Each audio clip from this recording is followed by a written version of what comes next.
A lot of work goes into the creation of a movie or television program, such as writing the screen or teleplay, pitching the idea to a production company, casting, and all the technical tasks which include cinematography, lighting and film editing, all coming together harmoniously to produce a masterpiece which will hopefully be appreciated for generations. And often such presentations do leave a long-lasting legacy, with movies such as The Wizard of Oz and It's a Wonderful Life entertaining people for decades and decades. But sometimes movies simply disappear forever, falling from public view and memory due to age, mishap or scandal. Television programs often follow suit in entirety or by individual episode. There have also been actors whose entire careers have disappeared due to the ravages of time or political correctness. Here are a few examples of productions that have fallen into oblivion, and a couple that have miraculously made it back.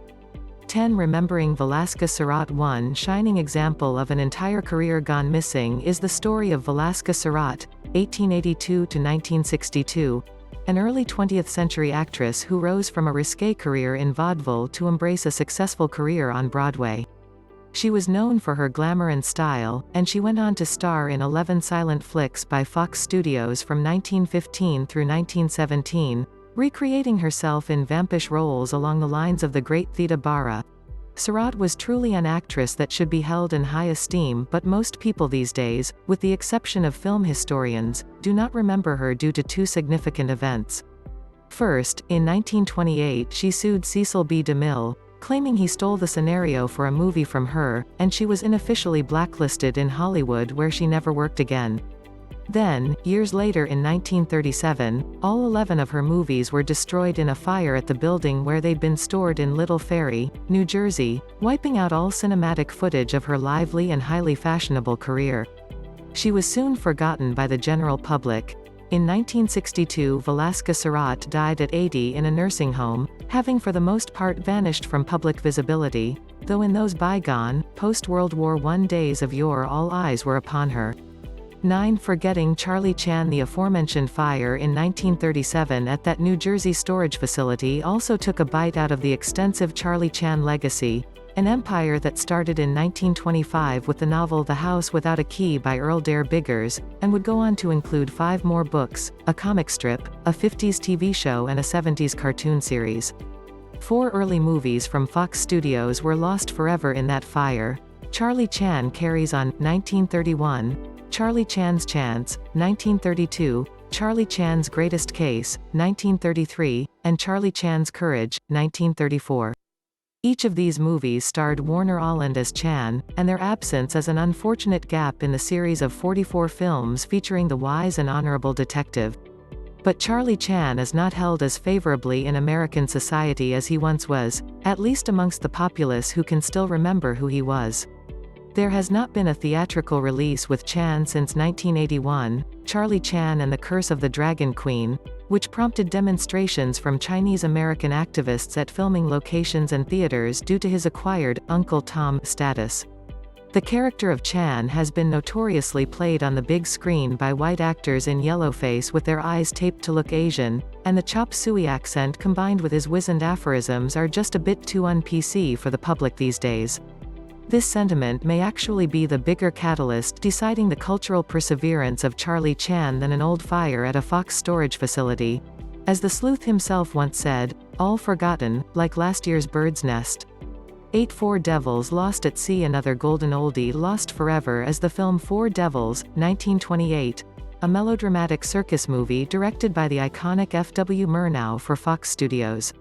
It was originally released as a silent movie, then re-released with a partial soundtrack, which gave the film a certain progressive distinction up until one of the actresses, a beautiful, Broadway crossover named Mary Duncan, borrowed it for a party in Florida with her friends where she threw it into the ocean. But why in blazes would she do such a thing? Mary Duncan led a long and elegant life before passing in 1993 at the age of 98. Her escapades included a successful streak on Broadway, a short-lived but sexy career in Hollywood, and a marriage in 1933 to international polo star and businessman, Stephen Sanford. After marrying, she retired from acting and became a seasoned philanthropist, ruling as the Queen of Palm Beach Society and walking amongst the ranks of Rose Kennedy and the Duke and Duchess of Windsor, so we can only speculate who her friends might have been at that party in Florida where she lost the film. Actually, most of the story is hearsay, possibly based on solid fact, but retold so many times it has different versions. Duncan probably borrowed the film in the 40s, sometime after World War II, which means it survived the Fox storage facility fire in 1937 only to sleep with the fishes a decade later. And all of the many accounts of this story are by word of mouth with conflicting details, some having her casting the film into the Pacific, some into the Atlantic, some into a swimming pool, and some have her destroying the film by fire. According to her own attestation, she became concerned with the combustible nitrate in the film, and fearing it might explode she threw it into the ocean, unaware she'd been holding the only copy. But that itself adds to the mystery because Four Devils was released twice, as a silent flick and then a talkie, and since it's assumed Duncan only borrowed one version of the film, historians are still hopeful that the other might turn up somewhere. Until that happens, perhaps another detail worth speculating upon is what they were drinking at that party, and how much. 7 Disney Ditches: A Dark Legacy. Most people consider Disney movies to be wholesome and entertaining, but the Walt Disney Company has a long history of including negative racial cliches in their features that many people have come to find objectionable. Probably number 1 on that list would be Song of the South, 1946. Which portrays blacks as being indifferent to the unequal society in which they live, and depicts racial stereotypes with such insensitivity that the term "tar baby" is used in one of the animated scenes.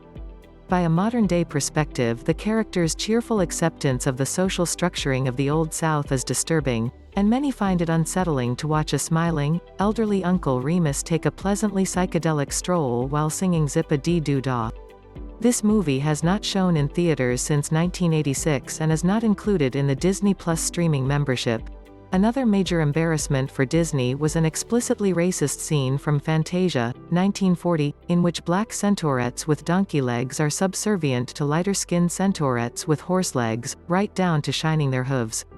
The scene was cut when the movie was released again in 1969. And the movie Dumbo, 1941, certainly carries controversy when the young elephant meets a group of mocking black crows acting out in stereotypical Negro behavior, one of whom is actually called Jim Crow, named after a system of Southern laws which mandated racial segregation. Perhaps the worst example of racism in the film is the Song of the Roustabouts, which features faceless, black circus laborers in a very demeaning manner, even using the lyrics, "Grab that rope, you hairy ape." Consequently, Disney Plus has removed this movie from subscribers whose profiles are under age 7. Other movies unavailable to young children on Disney Plus are Peter Pan, 1953, for derogatory portrayal of Redskins, and The Aristocats, 1970, for a negative depiction of Asians through a singing Siamese cat with buck teeth and a cliched accent. 6 Jack Parr twice removed. It's not just movies that are often forever lost. The small screen has its share of casualties also. Jack Parr took over the reins of The Tonight Show in July of 1957 as permanent host up until 1962, by which time, due to his popularity, the show had been officially renamed The Jack Parr Show. Parr had a unique approach with guests that was often very emotional, even to the point of weeping, and he helped make household names of Zsa Zsa Gabor, Liza Minnelli and Carol Burnett. But the episode which best displayed Parr's emotionalism probably would be the one that aired on February 11, 1960. Very early into the show, Parr learned that a joke he had made the previous evening had been censored by the network for using the abbreviation WC, short for water closet, which by the standards of the day was considered to be, literally, bathroom humor. Before walking off the show, he told the audience, "I am leaving The Tonight Show. There must be a better way of making a living than this."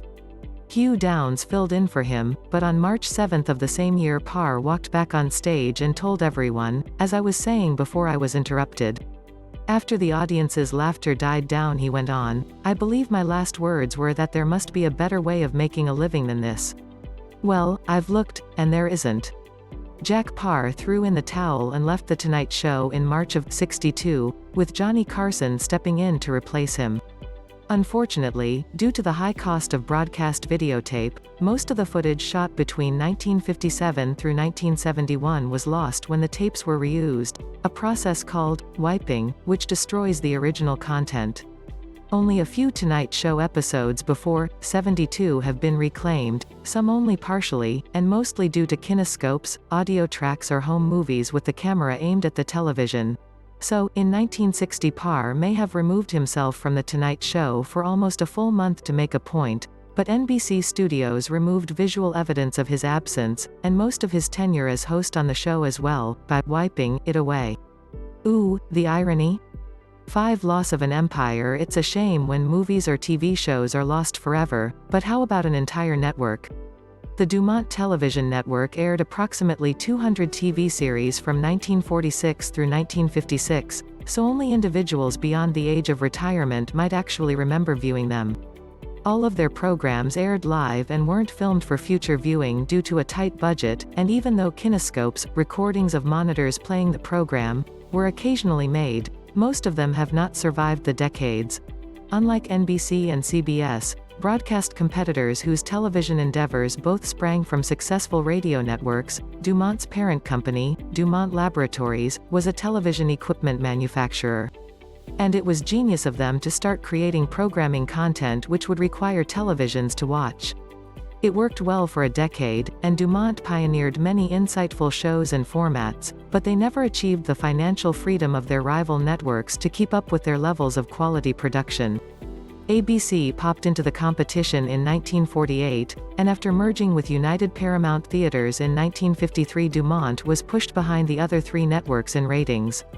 Things fell apart fast for Dumont at this point, and their last program, Boxing from St. Nicholas Arena, was aired in 1956. During its heyday, however, the Dumont Television Network was very innovative in developing new formats for programming. The very first American soap opera, Faraway Hill, appeared in 1946 on Dumont starring Flora Campbell. Unfortunately, all episodes have been lost, and no stills, scripts or press materials from the show have ever been found, so not much is known about the serial except for the fact Ms. Campbell is credited with 12 episodes. Another example of breakthrough programming was The Hazel Scott Show, 1950, hosted by pianist Hazel Scott, the first black individual in America to have her own TV show. Unfortunately, her program lost its sponsorship after an accusation of communism was made about her, and it was cancelled almost 3 months after its premiere with no recorded evidence of its existence. And then there was Cash and Carry, 1946-1947, and even though no footage of the show remains, it still has the double distinction of being both the first game show and the first reality show. But traces of this mighty network's short lifespan escaped obscurity, one fine example being Cavalcade of Stars, 1949-1952, a variety show starring Jackie Gleason which performed comedic skits. A sketch called The Honeymooners aired in October of 1951, and characters were created that survived the death of the network to thrive on CBS as the Cramdens and the Nortons, extendedly the Flintstones and the Rubbles. 4. The lost 1960 World Series, on DVDMLB.com has been quoted as calling the final game of the 1960 World Series, maybe the greatest Game 7 in World Series championship history. And the late great Mickey Mantle of the New York Yankees has been known to say that the biggest disappointment in his baseball career was losing that series. But it was a high point for Bill Mazeroski of the Pittsburgh Pirates, who, in the 9th inning hit a walk-off home run out of the park, winning the game and concluding that year's Fall Classic. This was a major disappointment for the Yankees, who had dominated the series, and for their fans. This was also a game worth rewatching, especially by Pirates fans, but that's not how things worked back in 1960. Up until the 70s, television stations either reused or discarded the games they filmed, and while that was certainly cost-effective, it didn't show a lot of foresight for NBC to not preserve the 1960 World Series, especially since Game 7 would come to be considered one of the most noteworthy games in the history of Major League Baseball.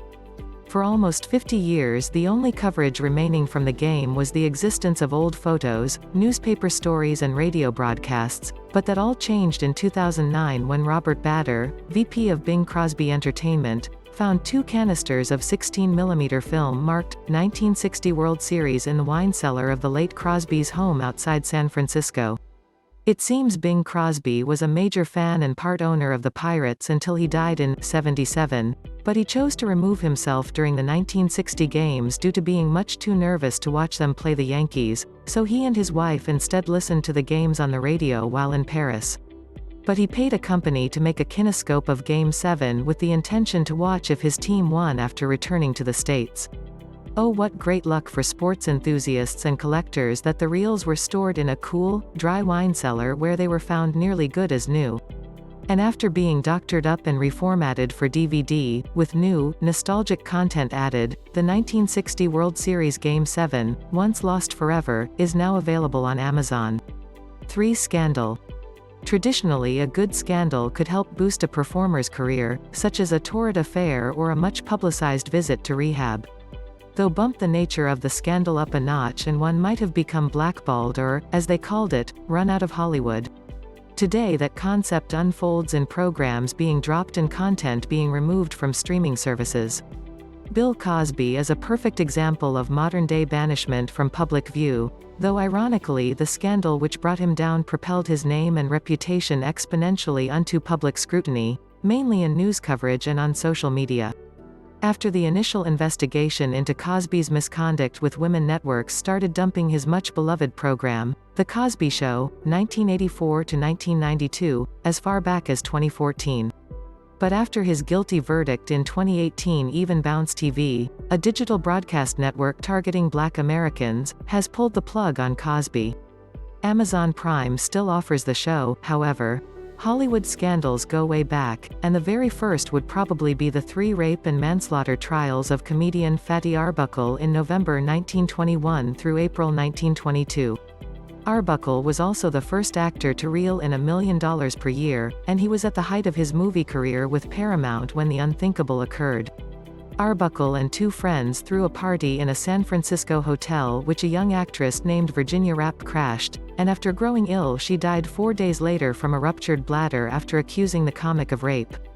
Even though doctors could not find evidence of assault, Arbuckle was arrested and tried for manslaughter 3 times, and the newspapers went wild with the allure of scandal.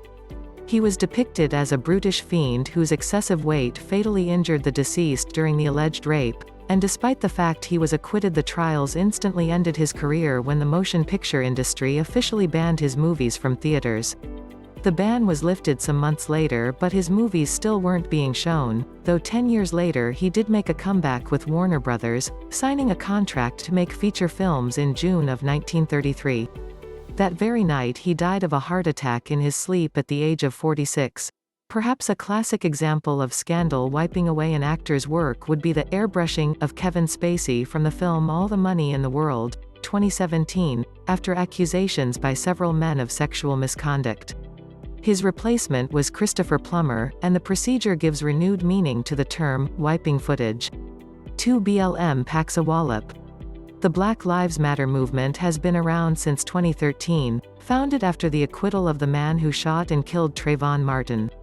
But protests peaked anew in 2020 with unprecedented participation and visibility after the deaths of several individuals by the police, the most noteworthy and inflammatory being that of George Floyd.